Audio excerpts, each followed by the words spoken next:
Jeffries as Marion Kirby, the ghostess with the mostest. Robert Sterling as George Kirby, that most sportive spirit. And Leo G. Carroll, host to said ghost, as Topper.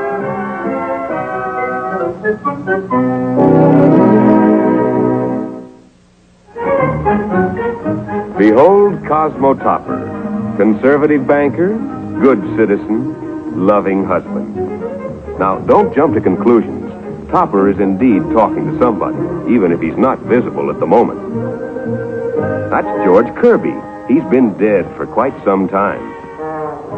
And that's George's lovely wife, Marion, both swamped by an avalanche in the flower of their youth. Neil, their St. Bernard, met the same fate. There he is now. This ghostly trio has returned to bring a little happiness into the life of their sedate companion. And there are only 3 people in the whole world who can see those ghosts. You and I and Cosmo Topper. Hurry up, Topper, will you? Neil's tongue is hanging out. To think that I should become wine steward to a lush hound. What's that, Jack? Oh, I was just praying for rain. My roses have got curly leaves.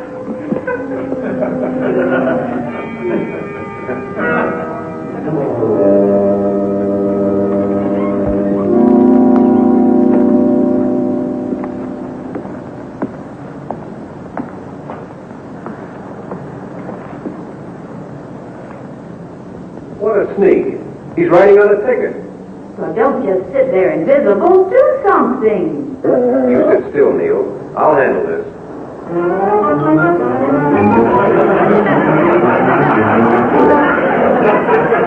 Grab his motorbike, George. I'll start the car.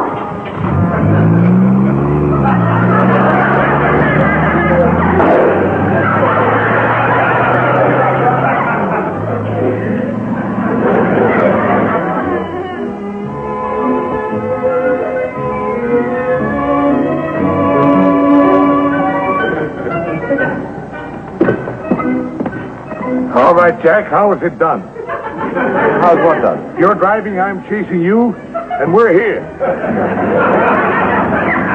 Oh, dear. You better say something, Jack, and say it fast. Well, you'd never believe me if I told you, officer. All right, Jack, if that's where you want it, I'll throw the book at you. Illegal parking, interfering with an officer while writing a citation, appropriating police property, and driving a car without a driver.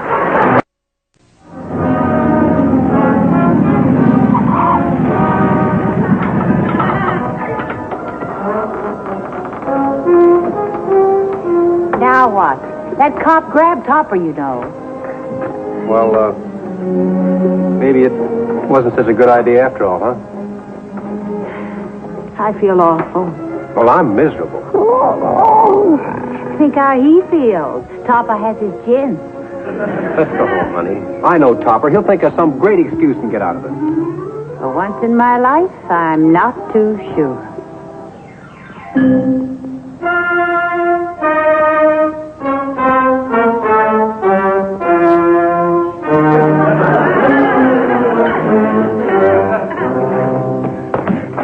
You'll regret this, my man. I'm as sober as you are, and you know it. You've no right to detain me in this bedlam.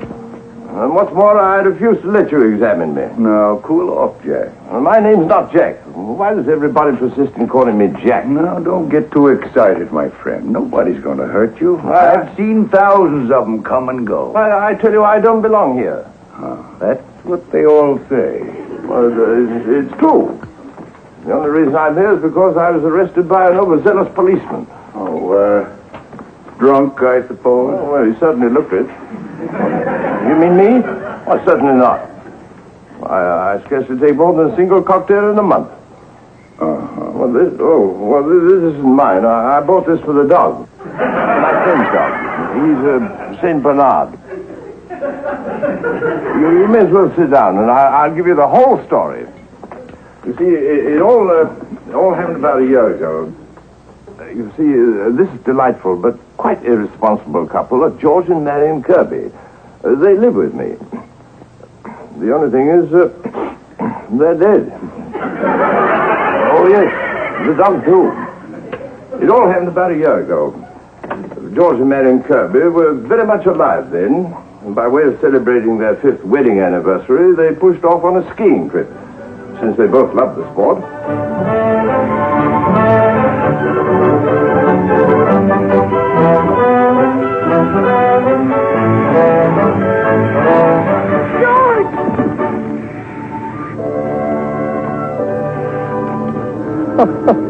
Forget to fasten your safety belt? Oh, what rotten luck. It must be miles from the chalet. How long do you think it'll take us to get back, George? Practically forever, without skis. Isn't that awful? I hate to think of you walking. Me? Let me have your skis, darling. No. Just a minute, young lady. George Kirby, would you actually allow your bride to crunch through 50 miles of deep snow, fighting a blizzard attacked by wolves? Listen, Goose, you park yourself right here. I'll scoot down the trail to the ski patrol shack and come back with a first aid sled. Don't you dare leave me. But, darling, I can make it to the shack in 20 minutes. George Kirby, do you see that sign? Well, what about it? Well, suppose I get caught in the avalanche. There isn't going to be an avalanche. Well, then, you stay here and let me ski back to the shack. Darling, we're just wasting time. Well, for heaven's sake.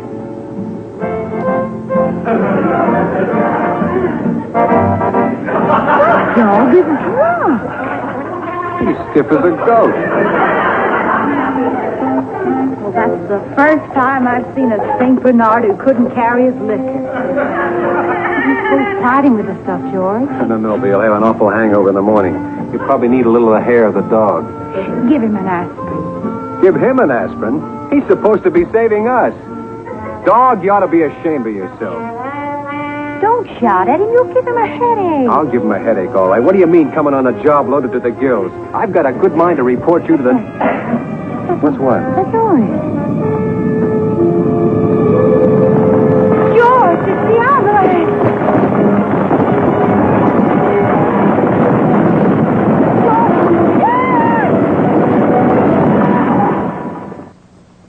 Several months later, Henrietta, that's my wife, decided that our apartment had become too small for us.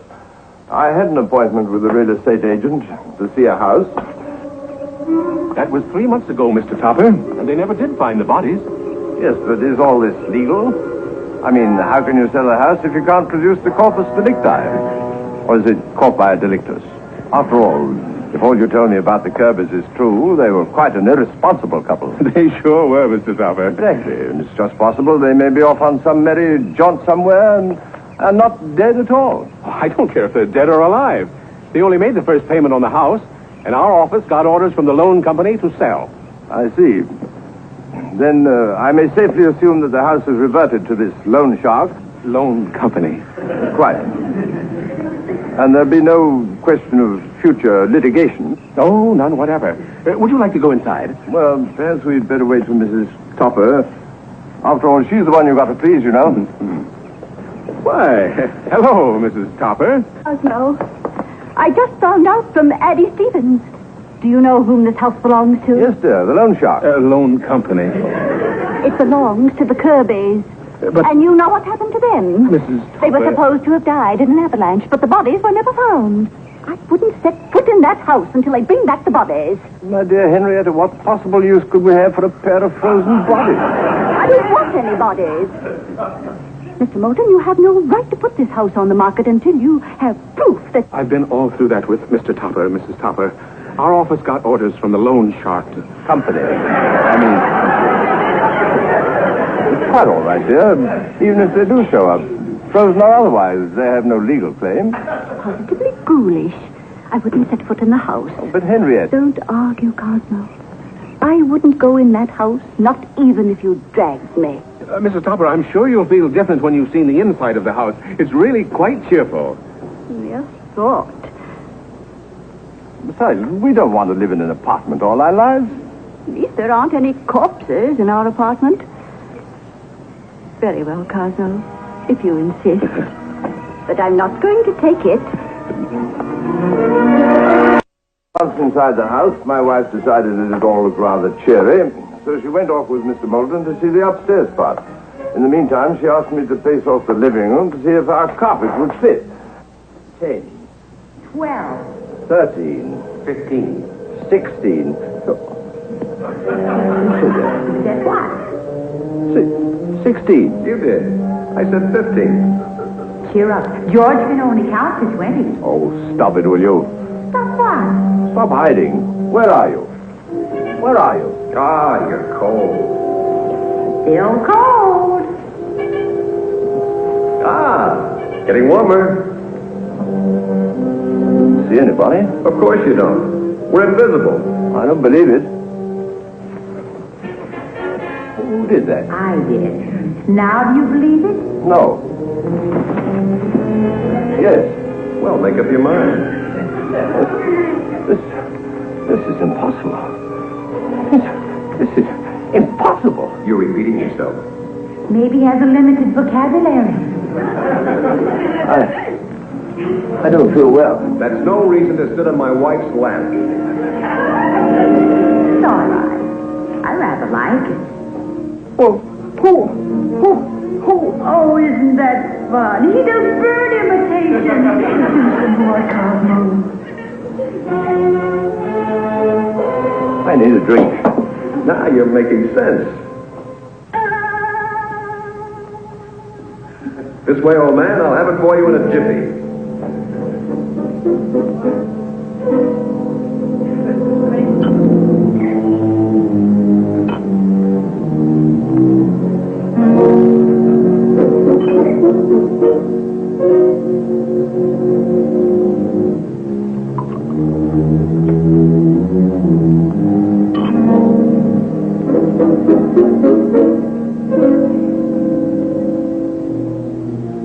Here's your drink. Careful, careful. That's good stuff. Yes, but I can't see you. Shall we materialize? I suppose we might as well. Hey, stop! You said you wanted to see me. Yes, but not without your clothes. Don't let that worry you.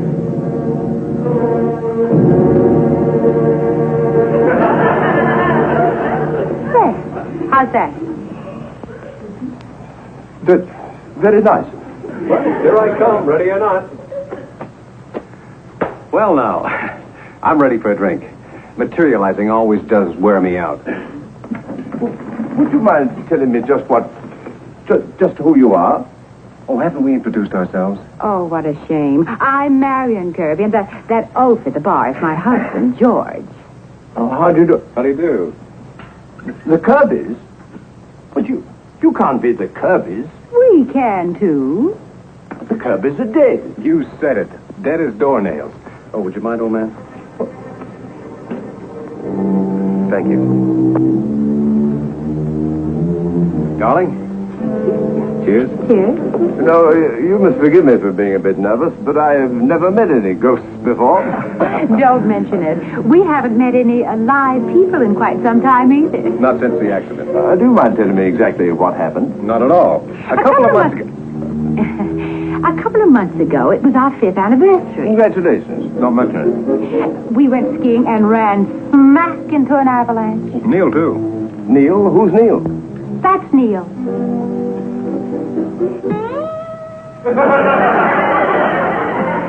He's a wonderful dog, but a bit of a topper-topper.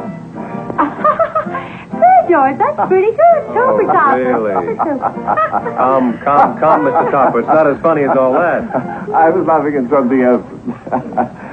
Oh, would you mind, old man? Thank you. You know, Henrietta was afraid this house was haunted. Hey, you take a powder. She's not psychic, is she? I never thought so before. We don't like psychic people. They're so pushy, always trying to meet us when we don't want to meet them. How do you remember the medium that tried to get us to materialize when we were both taking showers? Served it right if we had. Oh, thank you, old man. It's Henrietta. There you go, being scared of her again. I'm not scared. I don't want her to be scared. She may not quite understand about you. Well, that's simple. And look, if we should happen to materialize when anybody else is around, remember, nobody can see us but you. Cosmo, where are you? Cosmo, why didn't you answer me? Cosmo, what's the matter? You look as though you see a ghost. I told you she was silent. What's that? I was just breathing, dear. Well, that's been very strange, Cosmo. Who are you talking to down here? No one. I distinctly heard you talking to someone. Me too. Well, you must have heard the neighbors. It's that noisy. We certainly aren't going to take the house. Oh, not a bit noisy. The neighbors around here never talk above a whisper. Cosmo! Where did you get that drink? Drink, of course. At the bar. What bar? Over there. I don't see any bar. How did you do that? How did I do what? That. Make that wall go up. What wall? I could have sworn. Cosmo, I told you there was something strange about this house. I think so, too. Perhaps we'd better look elsewhere, Henrietta. Coward. Nothing of the kind. I was just being sensible. But I didn't disagree with you, Cosmo. Folks, I think we're a little edgy on account of the former tenants. Former tenants. That's a hot one. Besides, it's too expensive. Why, I haven't even quoted a price. He's got you there, sweetie.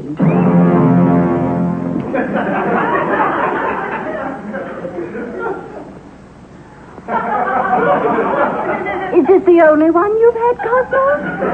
Mr. Moulton was most insistent that Henrietta explore the house further. So in spite of her feelings about the previous tenant, they went off to look at the kitchen.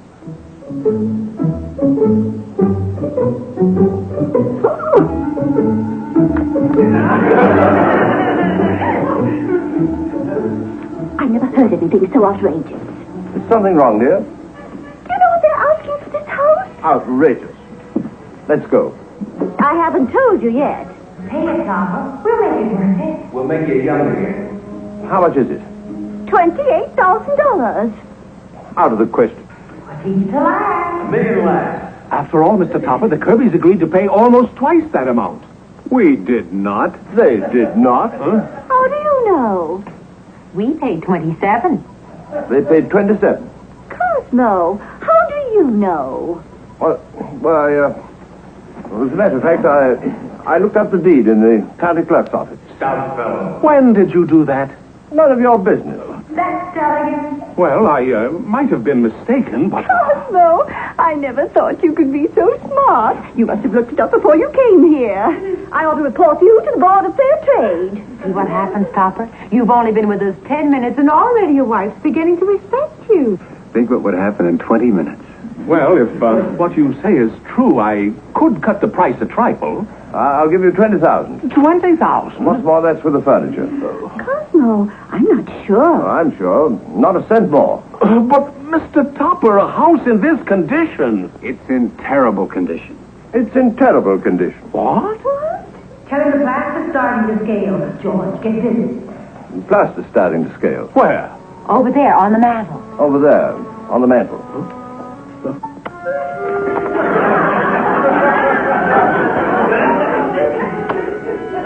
Tell him the cellar is flooded. George, get the hose. Take me with me. Why, the cellar is flooded. That I know isn't true. Stall him while George gets the hose. Cosmo, how do you know it's flooded? Just wait.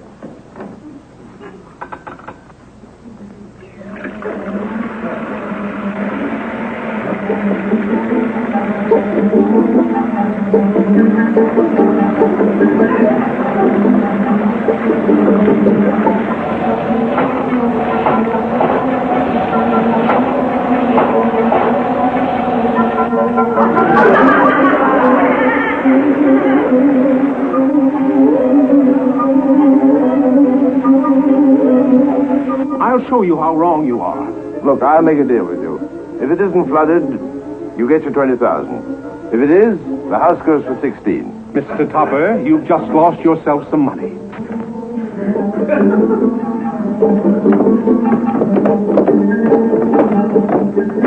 I bet you it's as dry as Kansas.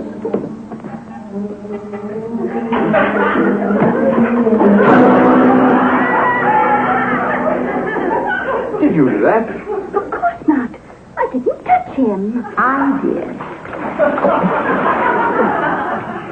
Sold for $16,000.